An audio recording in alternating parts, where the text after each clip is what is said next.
Welcome back to The Express at the one-of-a-kind show in Vancouver.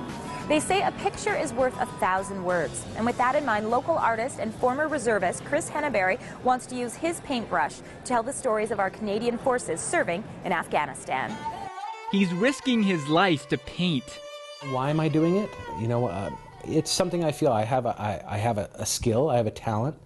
I also have context to the story, being an ex-soldier.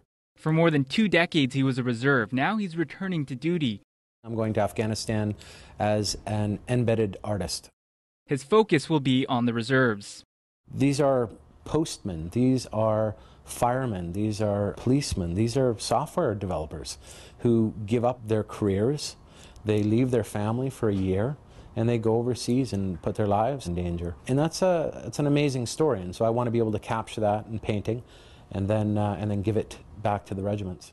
This is Mary Ritter Hamilton. She refused to sell her paintings. She gave them all to the soldiers. I don't think it's been really told really well. I think that everybody just kind of looks at this homogeneous kind of organization, the military, and I don't think they realize that these are their neighbors. People willing to sacrifice comfort and safety for country. What Chris Hennebery is doing is trying to highlight that. I guess he's continuing to serve his country in that respect. In many cases, they have no job security. It's not like someone who's a software engineer or someone who is who's working construction can tell his boss, "Hi, I'm going to go to Afghanistan now. I'll be back in a year and a half," and he's going to come back to his job. No, he gives up his job. People give up their school. They'll leave school for a year and a half to go serve a tour overseas. It's true to the period, which is of that impressionist style. He studied art at Emily Carr and now works for a software development company. Normally what I do is I bring a sketchbook with me.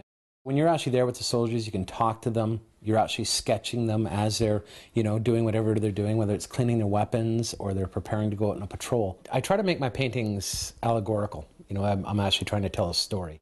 But that narrative is fraught with dangers for soldier and artist alike. Operating in Afghanistan, they risk injury or death, absolutely. We're going to live with the soldiers. We're going to go on patrols with the soldiers.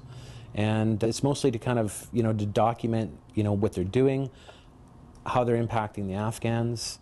What I'm risking is much less than those people who are reservists and give up their jobs and their school and go over there and actually fight the good fight.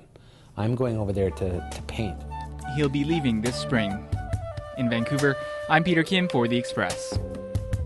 While the Armed Forces is providing the access, it's up to Chris to raise the money to get there, and you can find out more online at paintingtoafghanistan.com.